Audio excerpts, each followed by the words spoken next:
York streets. Opening headlines show a mass crime wave is plaguing our gracious city. Card-wielding mob bosses, samurai freaks, a screaming power plant, and, whatever this thing is, are causing havoc amongst the denizens of New York. We go now live to our reporter on the ground, who's been granted special access into the minds of these sick and twisted individuals. God only knows what they will uncover in this week's edition of What Your Deadlock Main Says About You.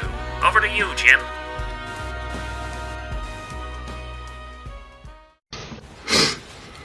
Is this your card? No. No. Check under your foreskin. Wraith. Look, before the latest patch, I was going to be fairly nice to you guys, but now you can fuck off and keep on fucking off until you think you have fucked off far enough. All jokes aside, Wraith mains are a strange bunch. You're psychotic and quite clearly were an ADC main in a previous life. However, you still maintain some shred of a soul, unlike Haze players, who gave that part of themselves up as soon as they were conceived. I've had such a mixed bag of Wraith players that I don't really know where to place you on my tier list of mains, going from lovable empathetic angels to bastard child of Satan. Wraith mains are an enigma, existing simultaneously on both ends of the spectrum. I guess you could say Wraith mains are a gamble? Oh, brother, this guy stinks! Let's start with the good. If you're a competent Wraith main, then congratulations. You have beaten the game and will receive endless commendations for carrying your toddler teammates to victory. You'll melt anything in sight with more bullets than an A10 Warthog, using your psychic mind powers to hold the tiny enemy graves in place whilst you turn her into a Jackson Pollock painting. You will lead the charge on every team fight, blasting away objectives, racking up damage and tearing through anything in your path, before taking a brief respite to scroll through your stack of cards and place a $500 bet on the enemy drifter going 0-15 at the end of the match. Your teammates will love you, albeit nervously, as they develop Stockholm Syndrome from watching you wreak havoc.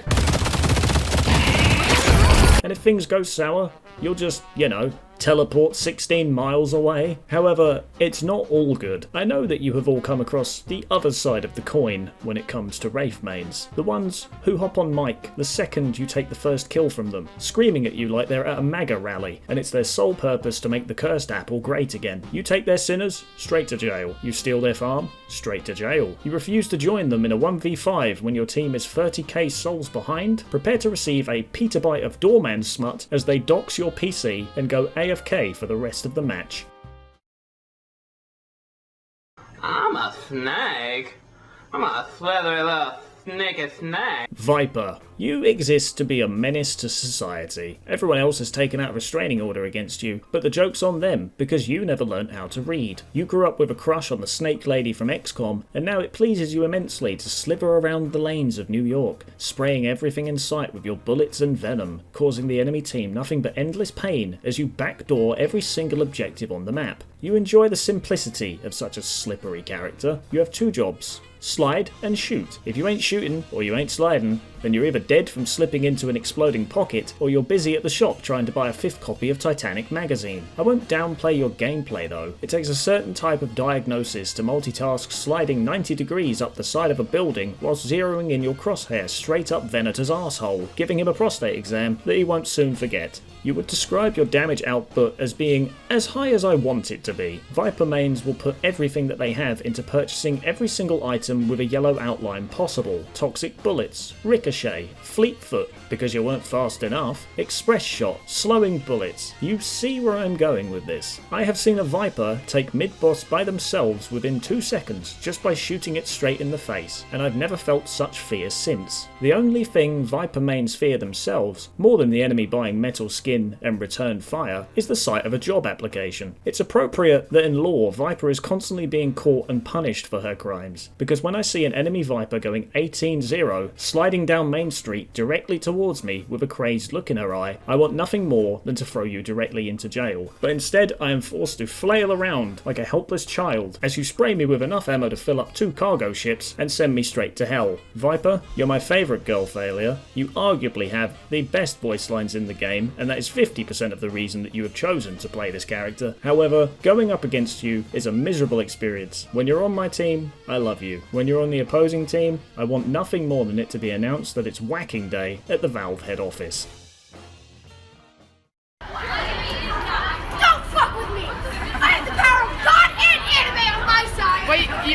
Yamato. It really does take a certain type of person to be willing to stare at Yamato's current player model for more than 5 minutes before they go insane. You exude confidence, you ooze charisma, and you stay absolutely silent in chat all game, before insulting the entire server by producing a Chinese proverb you ran through Google Translate, calling everyone in the match a litany of slurs. As a Yamato main, you are stuck in a perpetual state of madness. You will endlessly scream, either from joy or rage, as you send yourself zooming into a team fight at Mach 10, whipping out your 10-foot long lightsaber and slashing at every man, woman and child you can see in an 8-mile radius. It's appropriate that within her lore, Yamato is a maniacal, power-hungry psychopath, as I have seen more than my fair share of Yamato mains zoom into a fight that would be instant death for anyone else, only to somehow come out on top. Now, I was here when Yamato's ult made her literally invincible, meaning if you did not run away at top speed, she would slice you up like a charcuterie board and put your head on a platter before serving it to your teammates. Though what's that? You fell behind on farm? Well, buckle up, chuckle nuts, because you're now in for the most violent pounding that this game has to offer. The enemy team will brush off your sword slashes like they're an attack from the Tickle Monster, before Mo and Krill bend you over and slam you repeatedly into the ground for having the audacity to show up to work today. Yamato mains are so full of confidence though that they will immediately speed boost their way back to the fight straight after respawning, having changed nothing at all about their build. They'll charge back into the fight and then wonder why they have a serious case of deja vu when they collapse into a pile of mangled bones 2 seconds later. Yamato mains do a wonderful job of showcasing the absolute power-crazed freaks in this game, as they zip around the map like a wrecking ball with a 6-story forehead, demolishing anyone who they come into contact with. But at least with Yamato, you need some form of skill and dexterity to show everyone the depths of your madness. But what if all you're here for is mindless degeneracy? What if you want everyone to assume at the very start of the match that you're here to make everyone's day worse? Well then, you would of course be picking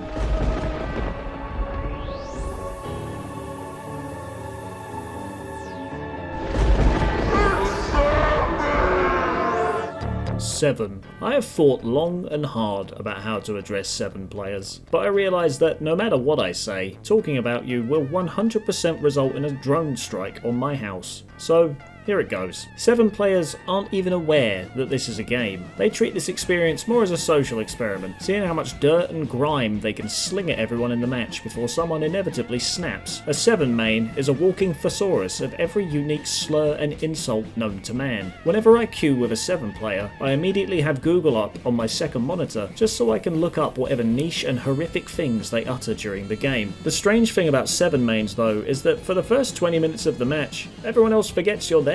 You're too busy roaming around every single jungle camp, racking up more souls than a Las Vegas casino during peak season, and overclocking your GPU until it bursts into flames and you're ready to unleash your power. The only person you might bump into is Hayes, and I'm sure the two of you will have a lot to say to one another. 7 will emerge from his trek into the Amazon at about the 25 to 30 minute mark, and things will then go one of 2 ways. The first option is that the enemy team will have bought every counter known to man, meaning that when you hit your ultimate, instead of frying everything on screen and breaking your 4K monitor, it instead becomes a big flashing red light for the enemy team to gangbang you into oblivion. You may also have the misfortune of coming up against people who dodge every stun you have, build bullet resist to shrug off your attacks, and charge straight at you in order to plug their iPhone charger directly into your eye socket.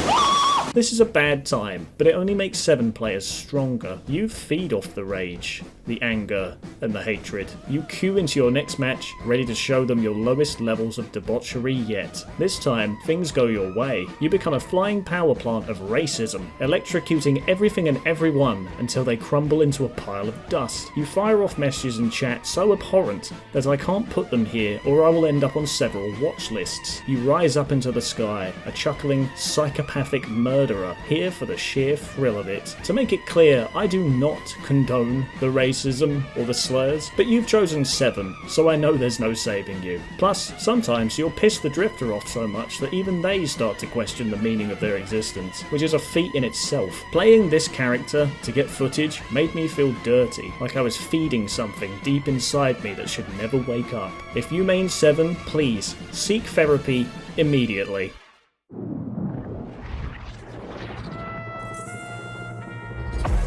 hope you all enjoyed this latest video covering a few of the criminal masterminds of the Cursed Apple and what maining them in Deadlock says about you. Thank you once again for all of the love and the feedback on these videos. It really does mean more to me than you know.